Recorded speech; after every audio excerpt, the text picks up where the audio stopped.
ఏమైంది? ఇంకా ఏమైందని అడుగుతున్నావా? మోహన్ చూడు, మిమ్మల్ని ఇద్దరిని జాయింట్ గా మర్డర్ చేయాలి. అబ్బో, అక్కడ మీరు పార్కులా ముద్దుల మీద ముద్దులు పెట్టుకురా.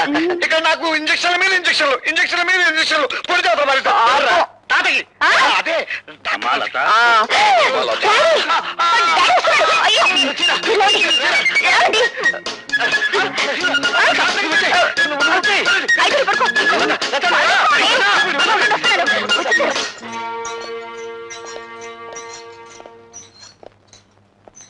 అమ్మా లత, ఎలా ఉందమ్మా? బాగున్నాను నాన్నగారు. డాక్టర్ గారితో అన్ని విషయాలు చెప్పావమ్మా? ఏం చెప్పడం ఏమిటో, ఇంజక్షన్ కాస్త తగ్గించమని చెప్పండి. గొంతేమిటి అలా మరి?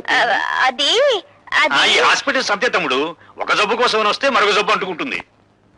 అవును నాన్నగారు, గొంతు కొంచెం వాస్తేను. పర్వాలేదమ్మా, తగ్గిపోతుంది. మేము రేపొద్దున వస్తాం మళ్ళీ. నువ్వు బాగా విశ్రాంతి తీసుకోమ్మా. అలాగే నాన్నగారు. పద తమ్ముడు.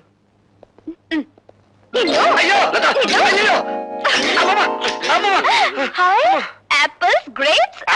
పళ్ళు మీకును ఇంజక్షన్ లాక? నువ్వే తిను, మిమ్మల్ని అలా పిలుస్తా. వద్దులే, పడవ సాధిపడితే మళ్ళీ పడుస్తాను. నేను తట్టుకోలేను. ఆ పొట్లో వెనుక పడిపించుకుని వస్తాను. చేరిపవే, లేకపోతే నీ అందరిని చూసి ఎవరిని కనుగొడతారు. ఇవివ్వు. నీ చీర వద్దు, నీ పొట్లు.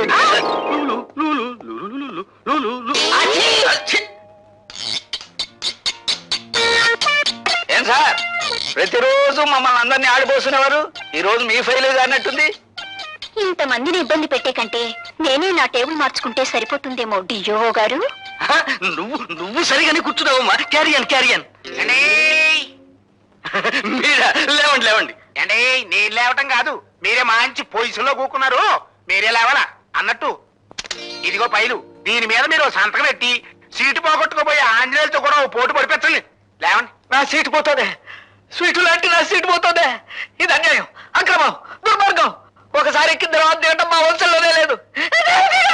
బాధపడకండి సార్, భర్తలే పోతుంటే భార్యలు రెండో పెళ్లి చేసుకునే రోజులివి. వెదవ సీటు పోతినే. విధవరాలకు భర్త పోతే ఎంతో, వెధవ బుద్ధులు ఉన్నవాడికి ఆ సీటు పోయినా అంతేనమ్మా. ఉదయాందోళన డోలన డోలాయమా గీతం బ్రవీత ప్రవీత. మరోసారి తచ్చు తెలుగులో మాట్లాడవంటే నిన్ను. తెలుగు ఇంగ్లీషో మనకి ఎందుకు చెప్పండి. వెంటనే ఈ ఫైల్ మీద సంతకం పెట్టండి. ఇలా ఇవ్వండి, గీకేస్తాను. నువ్వు సంతకం చేసినా చెల్లదయ్యా. ఈ రోజు ఆ భార్గవ్ గారు జాయినింగ్ రిపోర్ట్ ఇస్తున్నాడు. వాడు సంతకం చేస్తేనే చెల్లుతుంది. టైం అయిపోతుంది, త్వరగా రారా.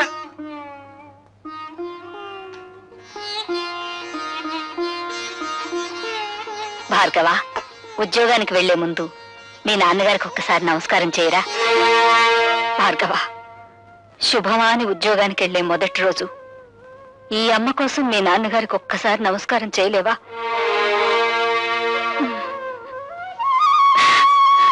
త్వరగా రారా, రావుకాలం వచ్చేస్తుంది.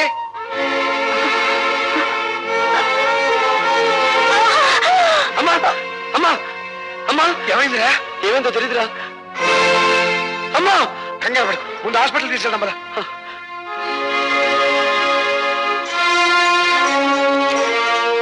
పేషెంట్ తాలూకు ఎవరన్నా ఉన్నారు ఇక్కడ? నేనే సార్. ఆవిడ మా అమ్మ. ఆవిడ గర్భాశయంలో పుండు పడింది. దాన్ని వెంటనే ఆపరేషన్ చేసి తీసేయకపోతే క్యాన్సర్ గా మారే ప్రమాదం ఉంది. అయితే వెంటనే ఆపరేషన్ చేయండి డాక్టర్. వెల్, ఆపరేషన్ చేయాలంటే 5,000 ఖర్చు అవుతుంది. వెంటనే 3,000 కట్టాలి. డాక్టర్, గంటలో ప్రపంచం యొక్క భౌతిక స్వరూపం ఎలా ఉంటుందో చెప్పగల మేధస్సు ఉంది మావాడికి. కానీ గంటలో అన్ని వేలు అప్పు తేగల సామర్థ్యం లేదు డాక్టర్. అయితే ఆపరేషన్ జరగదు. ఆపరేషన్ జరగకపోతే ఆవిడ సరిపోతున్నారుగా. ఆవిడ చావు బతుకులతో మాకు సంబంధం లేదు. మాకు కావాల్సింది డబ్బు. సార్, నా మేధస్సు నాకు సంపాదించి పెట్టిన గోల్డ్ మెడల్ ఇంటి దగ్గర ఉంది. దాన్ని తగినమ్మి డబ్బు తీసుకొస్తాను. మీరు ఆపరేషన్ మొదలు పెట్టండి. మీ గోల్డ్ మెడల్ ఇచ్చిన మాట నిజమే కావచ్చు, కానీ దాన్ని అమ్మి తీసుకొచ్చేస్తారన్న నమ్మకం ఏమిటి? సార్, ఇది ప్రభుత్వం నాకు పంపించిన అపాయింట్మెంట్ ఆర్డర్. ఇది లేదంటే నేను జాయినింగ్ రిపోర్ట్ ఇవ్వలేదు కదా. ఇది మీ దగ్గర పెట్టుకుని ఆపరేషన్ మొదలు పెట్టండి. సారీ, ఇది లేకపోయినా డూప్లికేట్ చూసైనా మిమ్మల్ని జాయిన్ చేసుకోవచ్చుగా. Sir, this is my B degree. పోనీ దీన్ని కుదపెట్టుకునైనా నా తల్లి ప్రాణాలు కాపాడండి ప్లీజ్. Sorry mister.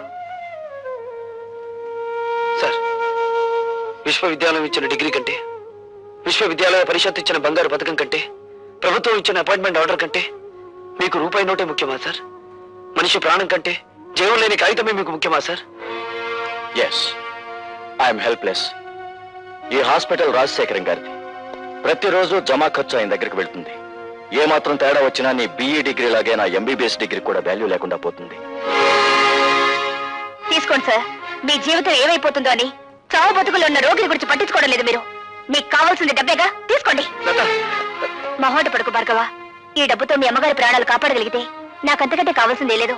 ప్లీజ్ తీసుకోండి డాక్టర్. తీసుకోండి డాక్టర్. ఆ డబ్బు తీసుకుని వెంటనే ఆపరేషన్ చేయండి ప్లీజ్. ఓకే భార్గవ, మీ అమ్మగారి ఆపరేషన్ నేను శంకరం దగ్గరుండి జరిపిస్తావు. నువ్వు వెంటనే వెళ్ళి ఉద్యోగంలో జాయిన్ అవ్వు. అవునరా, నువ్వు ఇప్పుడు వెంటనే వెళ్ళకపోతే ఆ రాజశేఖర మనుషులు ఆ ఉద్యోగాన్ని గద్దలా తనుకుపోతారు. నువ్వు వెంటనే వెళ్ళి జాయినింగ్ రిపోర్ట్ ఇచ్చి. Sir, joining report sir. Very good sir, మా అమ్మ చావు బ్రతుకుల్లో హాస్పిటల్లో ఉంది. మీరు అనుమతిస్తే. అలాగా? కన్నతల్లి ఆ పరిస్థితుల్లో ఉండగా నువ్వు అసలు రాకపోతే ఏమైందయ్యా? వెళ్ళు వెళ్ళు, త్వరగా వెళ్ళు. Thank you sir.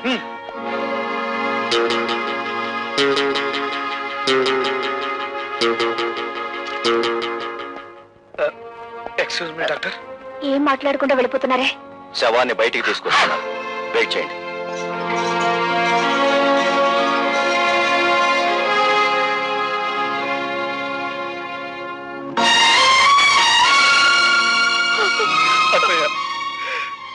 మీ అమ్మ ప్రాణాలకి మా ప్రాణాలు అడ్డు వేస్తామని ధైర్యం చెప్పి భార్గవుని పంపించావు. ఇప్పుడు వారికి ఏం సమాధానం చెప్పమంటావు అత్తయ్యా?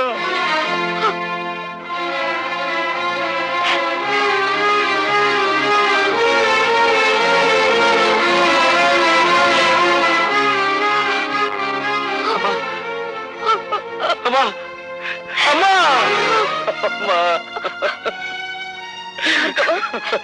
మీ అమ్మగారి ఆఖరి చూపు కూడా నీకు దక్కకుండా చేశావు. నన్ను క్షమించు. లత, నాతో ఆడుకోవడం విధికి అలవాటైపోయింది. కన్నీళ్లు కాటికి వెళ్లి అమ్మ ప్రయాణాన్ని ఆపలేవు.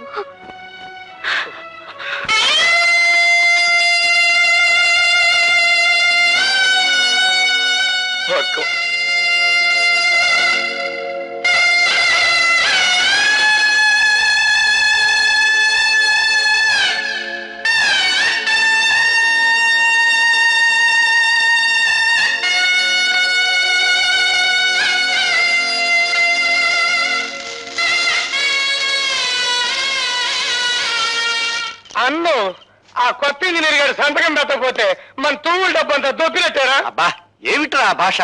అమెరికా నుంచి వచ్చిన తర్వాత నీ భాష బొత్తిగా చెడిపోయింది. నా లాంగ్వేజ్ సరే, ఆయన మన గ్యారేజ్ లోకి తెచ్చుకునేదట అమ్ముడు పోడంటారా? వాడు అమ్ముడు పోయేవాడు కాదురా, అమ్మని పోగొట్టుకున్నవాడు. అది మన ఆసుపత్రిలో. ఆ ఆక్రోషంలో తప్పకుండా మనకి నష్టం తలపెట్టడానికే చూస్తాడు. అయితే మనం బ్యాటరీ ఈగ చేసుకుని కూకుంటామేనా? సామ దాన భేద దండోపాయాలు ఉపయోగించి వాడి చేతే మన ఫైల్ మీద సంతకం పెట్టిస్తాను. శంకర్, మా అమ్మ శవాన్ని వల్లకాటికి మోయడానికి నలుగురు కావలసిన వాళ్ళు కూడా లేని అనాథంరా నేను. నాకింత సహకరించిన నీకు. యుద్ధం చేయకపోతే వాడి స్నేహితులు కాదురా, కాలాన్ని శాసించగల మేధావి నువ్వు. నువ్వు కన్నీళ్ళు పెట్టకూడదు. చీమ కొడితే అమ్మ అనే మానవ జన్మరామంది. ఆవిడ భవబంధాలు తెంచుకుని వెళ్ళిపోయినంత మాత్రాన అమ్మా అనే పదాన్ని నన్ను మర్చిపోమంటావా? భవబంధాలు ఇంకా తెగిపోలేదు భార్గవ. ఆవిడ అస్థికల్ని పవిత్ర నదీ జలాల్లో నిమజ్జనం చేయాలి.